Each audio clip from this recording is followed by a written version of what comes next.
bangers go in, and in they file in a big, big way, away to our right. And it's fair to say that one is absolutely squashed into the safety barrier, and we check with our safety marshal on the turn, and at the moment things look okay, which is good news. And he is getting out, which is great to see. So then, drama on bend number 1 of race number 6 of the evening. And away we go with the national bangers. And already we've lost half of the field. 733 Mr. Starter. Will, I think, require a black flag, I would imagine, for going on the grass should he rejoin. So 733. So 733 taken out of the race. As Cecil gets spun aside by 617 here on the home straight. And on the race on lap number 2. And it's 627 that leads.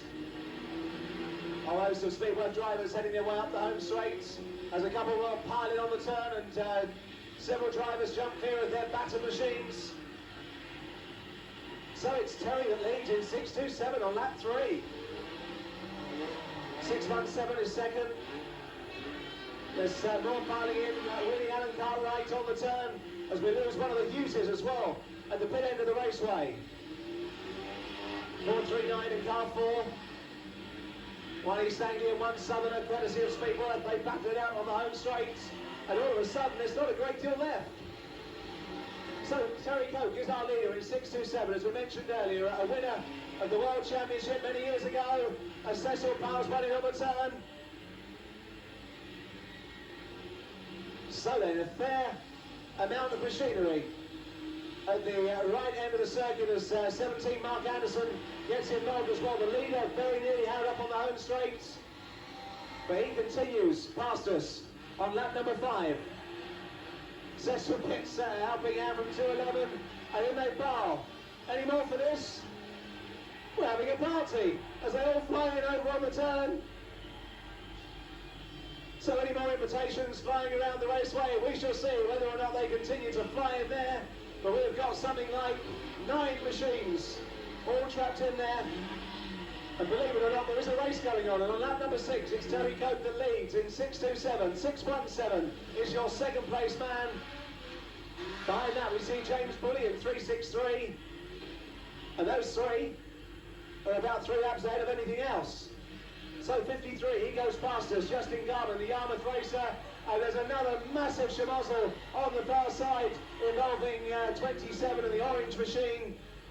And meanwhile, there's a change on lead because 617, we think, has taken over the running, so 617 is your new leader, as again, more bodies jump clear of their batter machines at the pit end of the raceway, and all of a sudden, from some 35 cars, we're down to around 6. Or maybe even 5. Maths wasn't a high point at school. But on they go, and 17 past us is currently lying in 5th place. But we look for a leader, and it is 617 that is in front. And so then, Vince, 617 is your leader, and as he comes past us this time, he has done 9 laps, it's 5 next time. So David Ball leads the way in 617. In a race of, full of drama and excitement, particularly if you're viewing at the pit end of the raceway. And this is what we're down to, just 5 machines, which really does say it all about the action on this race number 6 on World Final Night 2002. Second is Terry Coke in 627, 363 is third, then we get 53 Justin Garman and 17 Mark Anderson. Pretty much single file around the raceway then. But it is the 617 car that leads as he comes past us this time and continues on. 627 Terry Cope going to be under pressure perhaps from James Bully in 363 and the turquoise machine around the scoreboard end of the raceway as 17 goes past us and on his way. But it's the Ringwood base, David Ball, that leads the way in 617 with 3 laps remaining on this race number 6 on the programme. Bully has got past Koki in 2nd place.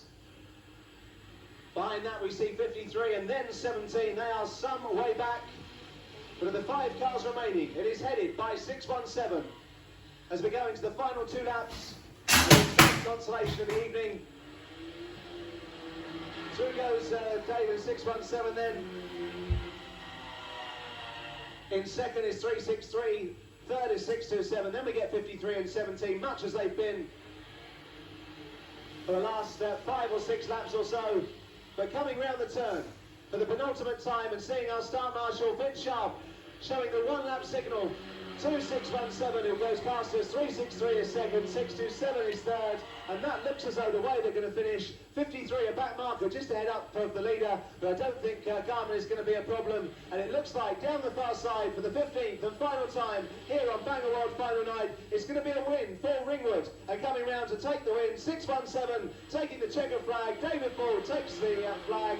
Bully is second in 363, Koki is third in 627. It's fair to say that I think 53 will be fourth and maybe 17 fifth. The rest are in. We can ask you, Mr. Starter, to end race number 6, a race which started full of crashes and continued right until very much the bitter end. In the end, we were down to 5 cars, but boy, did we have some action in the meantime. Red flag, Vince Sharp. And you crawl and you break and you take what you get and you turn it into Okay then, down on the winner's row, there we are, our winner of that cracking banger race, wasn't it? Coming through amidst the destruction and, well, coming through to land the spoils. Here he is then, a win for Ringwood at the Wimbledon Stadium on World Final Night. Here he is then, the winner, 617, David Ball.